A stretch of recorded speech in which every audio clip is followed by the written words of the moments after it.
Hello, welcome to Nerds of the West. This is a new kind of video for us because we are capping off a series of videos where we went and played all of these different versions of Love Letter, and now we're going to talk about which one's our favorite, what we like in a game of Love Letter, because it's such a simple game, what we don't like, what works when they change it up. We've got 4 people at the table. My name is Tom. My name is Chris. I'm Brie, and I'm Beck. If you want to watch those different gameplays, so you got an idea of what we're talking about, all those videos are there available on our channel. You can hit that subscribe button if you want to see more videos like this, or comment down below if you want to see a whole group of people talk about board games. Today though, Love Letter. Absolutely classic game. Probably quite a few people out there's like intro to board games. The first game that they ever played, because it is so quick, so simple, but you can make it longer with kind of win multiple rounds winning affection tokens. Well, yeah, because that's the important thing. Like all the videos that we've just put out, we only played 1 round. Generally, the theme is you have to try and collect points or affection tokens, and whoever has the most wins. Or it's generally whoever hits this number wins, which we haven't done. I really love original Love Letter just as a really quick game to play. Like, I don't think I've played it as an actual full, like, win multiple affection tokens, win the Heart of the Princess game since like the first time we played it, and Chris would always get got with, have you got the princess? It's all coming back to me. I like original Love Letter, but I feel like I overplayed it. Yeah. So it hit the point, because you get a point where it's like, you just... At the end of the day, it's a puzzle that you can solve. Yeah, so it's like once you figure out what's going on, especially if you're playing with people who don't know, you're just like, and this is boring now. Which is why I really loved Batman Love Letter when we first got it, because it adds that extra element of when you play the guard, you play the Batman. Do the Batman voice. I'm Batman.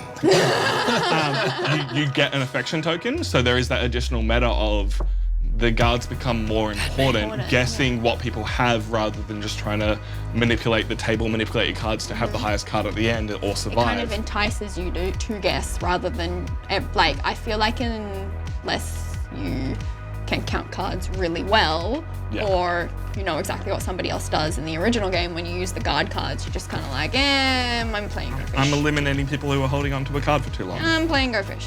And I really appreciate the art. Like, it's not super fancy, it's not super special, but it is Just classic solid. comic book art, though. It's very comic style. There'll be graphics popping up because I have to scan all these cards after we finish here today. And the numbers are all super easy to read, and Batman is just like a loved property. It made sense to make this.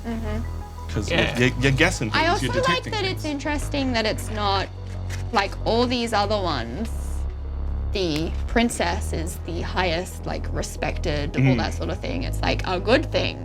Whereas in Batman, they flipped it on their head and went, Batman is #1 and the Joker. Yeah, the Joker's there. Well, it's I like mean, prime target sort of thing. Like, the idea you're is trying not that we are these characters that we're trying to win the affection of. We're just random people that are trying to get a letter to the princess. Yeah. By using these people. By using using those these people, which is why the princess is the The top top one, tier. because you're trying to get a letter to the Whereas princess. this one, you're trying to capture. You're trying to, like, it says it on the box, Yeah. capture the inmates of Arkham Asylum.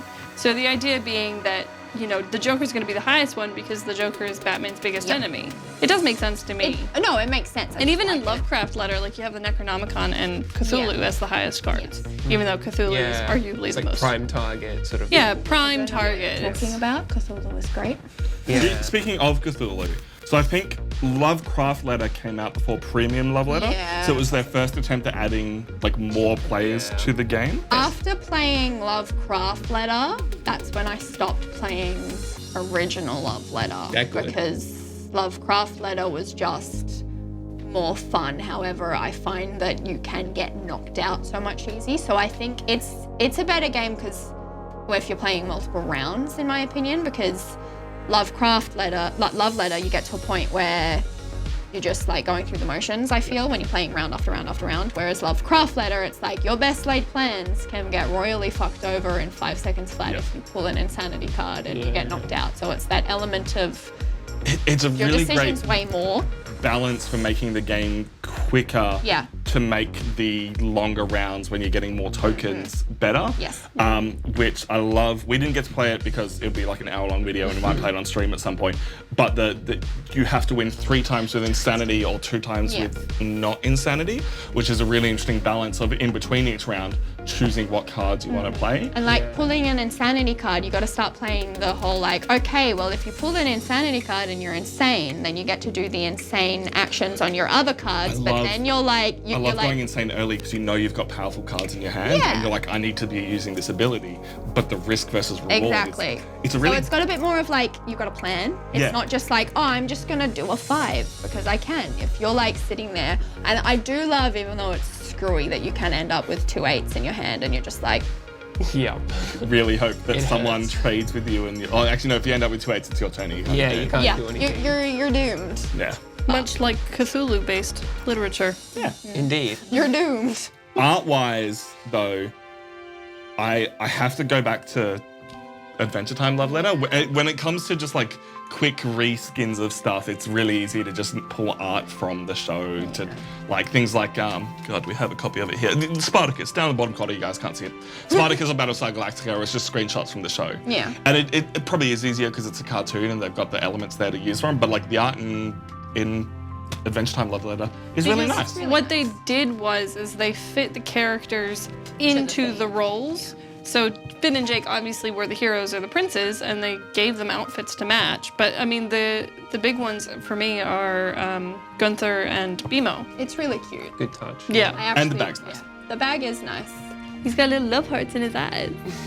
So, but at the end of the day, it is just Love Letter reskinned, which But is the same as the one we couldn't get our hand on was Hobbit Love Letter, same kind of problem as Batman. Really rare, really expensive, and none of us are super big As far fans as of the Hobbit gameplay films. goes, Maybe. the ones which actually really changed the game were Lovecraft Letter and the premium version. If people were looking to pick up a new version of the game or their first version, even though they're more advanced, I think that's what I would recommend. I would still recommend. Even the premium version of Love Letter actually does provide enough depth so that even though someone like myself has played Love Letter to death, kind of like what Brie was saying, you actually still can derive enjoyment from the game, which is basically the same game, right? It's similar enough. It still has the same components. You're just adding that extra layer of complexity. And especially if you're playing with friends who really bring the level of complexity themselves as well, you can develop a metagame with one group and then you'll play with another group and everything is turned on its head. Because I feel like, as well, you're only going to pick up like Batman Love Letter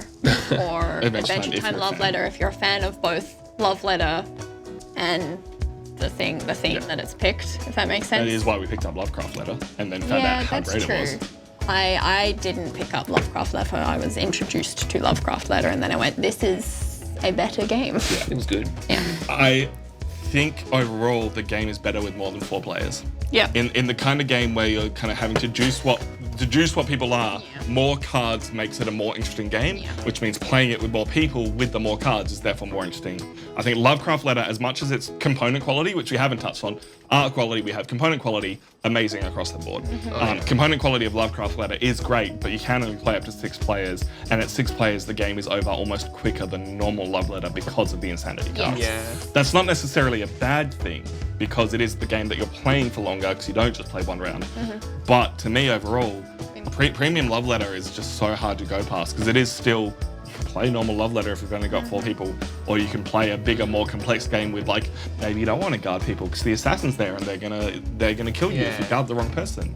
Or the Baron being like, I can get the extra affection tokens and have a high number card to balance that out. Like it's. But the thing I really like about the premium edition of Love Letter as well is that I think one of the biggest dividing factors in board games is the fact that sometimes you can only play X amount of people.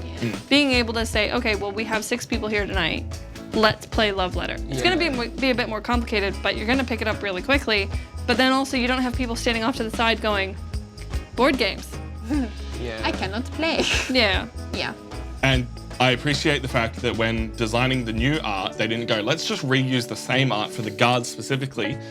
There are the 5 female guards from the original Love Letter, and then the 2 new guards that you get for Premium Love Letter are different art. So it makes it really easy to separate to play with 3 new guards, I'm getting told off to the side of the camera.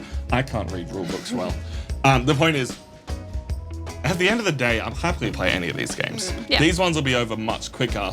This one, I'll sit down and play, but this one, you can whip out for a quick game, you can whip out for a long game, you can add people in halfway through and it's not gonna make a difference. Yeah. They're just, at the end of the day, Love Letter is a fantastic game for a reason. It's very easy to pick up, it's got some decent depth, but it's also very quick. You're not gonna ever have a problem playing it.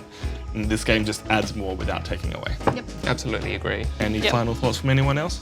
No. Well, I mean, I don't know if it's been mentioned, but of course you're meant to play multiple rounds. I do think that's where Lovecraft Letter shines a little bit more as well, because it does have that long game factor where it's round over, next round, let's go. Yeah. So I think that's also something to note that we didn't play with the Premium Edition and the Adventure Time the Batman one is that they've all got things that cross over to the next round, which might make things more Make your interesting. decisions much more Yeah, interesting. because it's like, oh, well, even though I won the round, Beck ended up with 3 Batman tokens, so what does Gotta that mean? target for the her next Yeah, round. exactly. Yeah. So I think the issue with just playing one round, whereas Love Letter you can and it's done, is that these ones, they make it more interesting. And I'd be interested to actually like play a full game and see how that shapes your later game play on decisions. stream, Yeah, because then it gives your final round more weight. Because you're like, It's a really interesting way to make a simple game have impactful decisions. But at the end of the day, oh my goodness. Love Letter's great. You probably know that from watching this. Well, because you're watching this, because you like board games, we love board games. We've been Nerds of the West.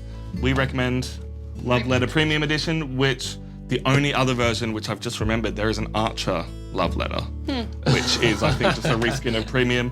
If you want us to check that out, let us know down in the comments. Thank you so much for watching, and we'll catch you next time. goodbye.